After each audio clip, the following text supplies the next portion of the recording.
नमस्कार, राम राम, खम्मा गणी, राधे राधे। आप सभी का स्वागत है आपके अपने education platform GK glory study पर। सभी कैसे हैं? उम्मीद करता हूँ सब मस्त होंगे, स्वस्थ होंगे और ज़बरदस्त होंगे। आज ईओ और आरओ के लिए राजस्थान जीके की रामबाण क्लास लेकर आ चुके हैं, तो सभी के सभी विद्यार्थी जल्दी से जल्दी क्लास में जुड़ जाइए। अभी तक चैनल को सब्सक्राइब नहीं किया तो सब्सक्राइब कर लीजिए और क्लास को ज़्यादा से ज़्यादा संख्या में शेयर कर दीजिए। चलिए भाई, प्रश्न की तरफ बढ़ते हैं। पहला प्रश्न आपकी मोबाइल स्क्रीन पर है कि निम्न में से कौन सा उत्सव बूंदी में आयोजित होता है? बूंदी में किस उत्सव का आयोजन होता है? गणगौर। अब भाई गणगौर की बात करें तो जयपुर की गणगौर प्रसिद्ध है। गणगौर कहाँ की? जयपुर की। और एक गणगौर नाल है, गणगौर नाल। आ कठेरी है, गणगौर नाल। आ है गुरुजी उदयपुर की। आ प्रश्न में गणी पूछा है, गणगौर नाल। और एक है गुलाबी गणगौर। कौन सी? गुलाबी गणगौर। गुलाबी गणगौर कहाँ की है? नाथ द्वारा की। नाथ द्वारा राजसमंद की गुलाबी गणगौर जो चैत्र शुक्ल पंचमी को मनाई जाती है। अब मरु महोत्सव की बात करें तो ये तो नहीं होगा। मरु महोत्सव, मरु महोत्सव जैसलमेर का। ऊंट महोत्सव बीकानेर का। थार महोत्सव बाड़मेर का। मरु महोत्सव कहाँ का? जैसलमेर का है, तो हमारे ये भी आंसर नहीं होगा। कजली तीजोत्सव, कजली तीजोत्सव, बिल्कुल। कजली तीज कब मनाई जाती है? भाद्रपद कृष्ण तृतीया को मनाई जाती है, बूंदी में मनाई जाती है। और हरियाली तीज श्रावण शुक्ल तृतीया को जयपुर में मनाई जाती है। ठीक है भाई, चलिए। राजस्थान के एकमात्र हत्याकांड जिसकी चर्चा ब्रिटिश संसद में हुई। ब्रिटिश संसद में किस हत्याकांड की चर्चा हुई? तो ब्रिटिश संसद की अगर बात करें तो इसमें हुई थी कुंदन हत्याकांड की चर्चा। कुंदन हत्याकांड 25 अप्रैल 1935 को सीकर में हुआ। कहाँ पर? सीकर में ये हत्याकांड हुआ। और तापी देवी किसके कहने पर? तापी देवी के कहने पर किसानों ने लगान देने से जब मना कर दिया तो कैप्टन वेब, किसने? कैप्टन वेब ने किसानों पर गोलियां चलवा दी, किसानों पर फायरिंग करवा दी, जिसमें 4 किसान शहीद हुए थे जिनका नाम था चेतराम, टीकूराम, तुलसाराम और आसाराम। ये 4 किसान शहीद हो गए। और ब्रिटेन के हाउस ऑफ कॉमन्स में इस हत्याकांड की चर्चा हुई थी। और 26 मई, इसके लिए 26 मई 1935 को सीकर दिवस भी मनाया गया। सीकर दिवस इसके लिए मनाया गया 26 मई 1935 को। चलिए, तांबे से निर्मित छेद वाली सुई किस स्थान से प्राप्त हुई? तांबे से निर्मित छेद वाली सुई किस स्थान से प्राप्त हुई है? तो ये प्राप्त हुई है बाघोर सभ्यता से। बाघोर सभ्यता की बात करें तो ये भीलवाड़ा में है। कहाँ पर है? भीलवाड़ा में है। कोठारी नदी के किनारे। किस नदी के किनारे पूछे तो कोठारी नदी के किनारे है। उत्खनन कार्य इसका किया था 1967 और 68 में वीरेंद्र नाथ मिश्र, जिसको वीएन मिश्र भी कह सकते हैं, डॉक्टर वीएन मिश्र ने इसका उत्खनन कार्य और खोज की। और बाघोर सभ्यता में पशुपालन सर्वाधिक पाया जाता है। सर्वाधिक पशुपालन बाघोर सभ्यता में पाया जाता है। जागती जोत पत्रिका का संपादन किया जाता है। जागती जोत पत्रिका का संपादन किया जाता है, तो ये किया जाता है राजस्थानी भाषा साहित्य एवं संस्कृति अकादमी बीकानेर द्वारा। राजस्थानी भाषा साहित्य एवं संस्कृति अकादमी बीकानेर द्वारा इसका आयोजन किया जाता है, संपादन किया जाता है। बेराट सभ्यता के संदर्भ में असत्य कथन है। असत्य कथन के यहाँ 16 मीनांडर के सिक्के मिले, बिल्कुल सही है। बेराट से 36 मुद्राएं प्राप्त हुई, बिल्कुल सही है। यहाँ पंचमार्क के सिक्के मिले, ये गलत है। 28 इंडो ग्रीक मुद्रा प्राप्त हुई, ये भी सही। यहाँ पर पंचमार्क नहीं भाई, 8 कितने 8 पंचमार्क के सिक्के मिले। कितने? 8, 5 नहीं मिले हैं, 8 पंचमार्क के सिक्के मिले हैं बेराट सभ्यता से। बेराट सभ्यता की बात करें तो ये बाणगंगा नदी के किनारे स्थित है। इसका सर्वप्रथम उत्खनन किया था 1936-37 में दयाराम साहनी द्वारा। दयाराम साहनी द्वारा सर्वप्रथम उत्खनन कार्य किया गया। और इसके बाद में 1962 और 63 में नील रत्न बनर्जी द्वारा उत्खनन कार्य किया गया। राजस्थान के नगरों की स्थापना के संदर्भ में असंगत कथन है। असंगत कथन को हमें पहचाना है जयपुर सवाई जय सिंह द्वारा 1727। सही है क्या? सही है, सही है। करौली अर्जुन देव 1338, ये भी सही है। अजमेर अर्नोराज 1113, ये गलत है। किशनगढ़ किशन सिंह 1609, ये भी सही है। तो अपना आंसर क्या हो जाएगा? अजमेर अर्नोराज द्वारा नहीं है, अजय राज चौहान द्वारा है। अजय राज चौहान द्वारा है। ठीक है। राजस्थान एकीकरण के द्वितीय चरण के प्रधानमंत्री थे। राजस्थान के अगर एकीकरण की बात करें तो 7 चरणों में राजस्थान का एकीकरण संपन्न हुआ। प्रथम चरण की बात करें तो प्रथम चरण के जो प्रधानमंत्री थे वो थे शोभाराम कुमावत और राजधानी थी अलवर। प्रथम चरण की अगर मैं बात करूं तो शोभाराम कुमावत प्रथम चरण के। लेकिन हमें क्या पूछा है? द्वितीय चरण के पूछा है। तो द्वितीय चरण के हैं गोकुललाल असावा। गोकुललाल असावा। ठीक है भाई।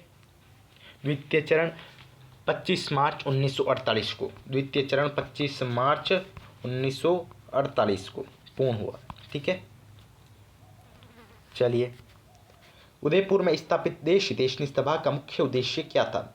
देश हितैषणी सभा जिसकी स्थापना उदयपुर में की गई, कब की गई? 2 जुलाई 1877 को इसकी स्थापना उदयपुर में की गई। अध्यक्ष की अगर मैं बात करूं तो अध्यक्ष थे महाराणा सज्जन सिंह। महाराणा सज्जन सिंह इसके क्या थे? अध्यक्ष थे। तो इसका उद्देश्य क्या था कि विवाह संबंधित कठिनाइयों का समाधान, विवाह संबंधी कठिनाइयों का समाधान ही इसका प्रमुख उद्देश्य था। जीवन शिक्षा कुटीर की स्थापना किसने की थी? जीवन शिक्षा कुटीर, इसकी स्थापना जयपुर में की गई। कहाँ पर?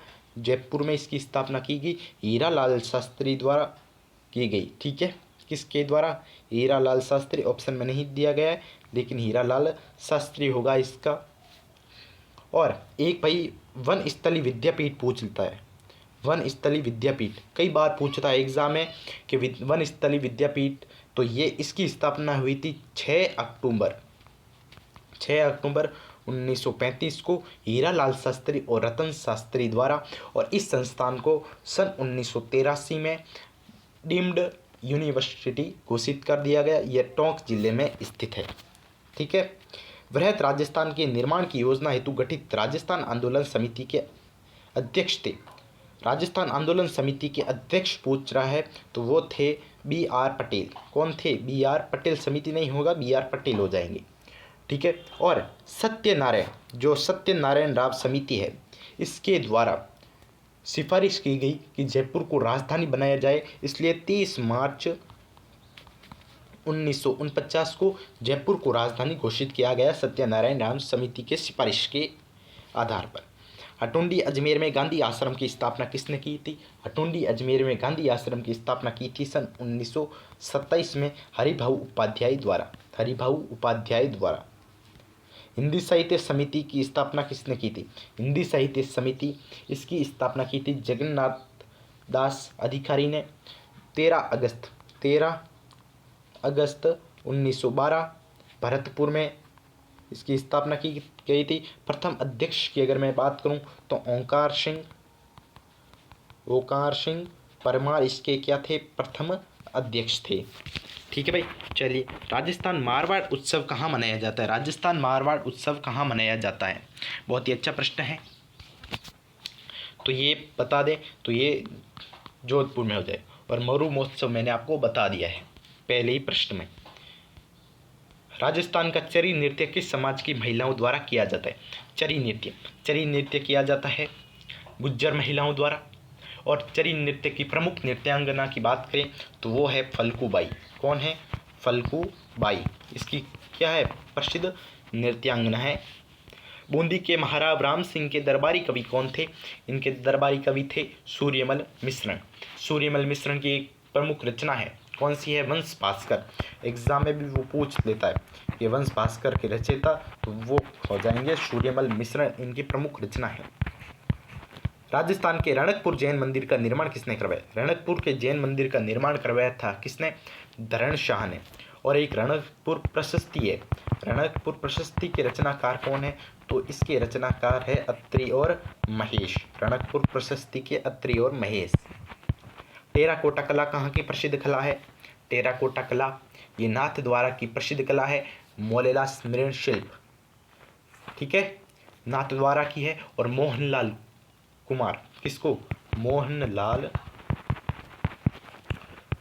कुम्हार को इस कला के लिए पद्मश्री से भी नवाजा गया है। एक कागजी टेराकोटा कला पूछ लेता है, कागजी टेराकोटा। कागजी की अगर मैं बात करूँ कागजी टेराकोटा की, तो वो हो जाएगी आपके अलवर की। और सुनहरी टेराकोटा की बात करूँ, सुनहरी टेराकोटा, तो वो हो जाएगी बीकानेर की। कहाँ की? वो हो जाएगी बीकानेर की। चलिए, राजस्थान की पहली जनजातियों की अकादमी कहाँ स्थित है? पहली जनजातियों की अकादमी की अगर बात करें तो वो है उदयपुर में। कहाँ पर है? उदयपुर में। आदिवासी लड़कों के लिए हॉकी की पहली अकादमी, हॉकी की। दयानंद सरस्वती द्वारा राजस्थान में सर्वप्रथम किस रियासत में आए? दयानंद सरस्वती राजस्थान में सर्वप्रथम आए थे करौली में। कहाँ पर आए थे? सर्वप्रथम करौली में आए थे। ऑप्शन में नहीं दिया गया, लेकिन करौली में आए थे 1865 को। और उसकी बार दूसरी बार आए थे भरतपुर में। दूसरी बार भरतपुर में 1881 में।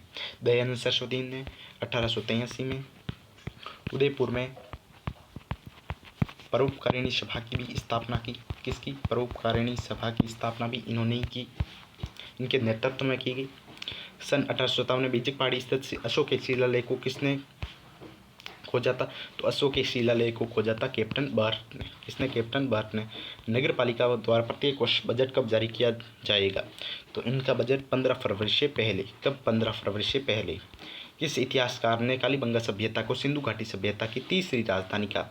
किसने कहा तीसरी राजधानी? दशरथ शर्मा ने। किसने? दशरथ शर्मा ने। राजस्थान इको टूरिज्म नीति कब जारी की गई? इको टूरिज्म नीति ये जारी करी गई जुलाई 2021 में। कब? जुलाई 2021 में। बीकानेर में आज़ादी के आंदोलन का जनक किसे कहा जाता है? आज़ादी के आंदोलन का जनक कहा जाता है मगाराम वेद को। मगाराम वेद ने 4 अक्टूबर 1936 में बीकानेर प्रजामंडल की स्थापना की। पहला प्रजामंडल राजस्थान का, जो राजस्थान से बाहर कलकत्ता में जिसकी स्थापना हुई बीकानेर की 1936 में। और 1946 में बीकानेर राज्य परिषद के भी अध्यक्ष बने। कौन? मगाराम वैद्य। ठीक है, तो आज की हमारी क्लास इतना ही। वीडियो अच्छा लगे तो वीडियो को एक लाइक, एक शेयर और चैनल को सब्सक्राइब अवश्य करें। और कमेंट में ज़रूर से ज़रूर बताएं कि आपको क्लास कैसी लगी। Thank you so much. जय हिंद, जय Bharat. Thank you so much.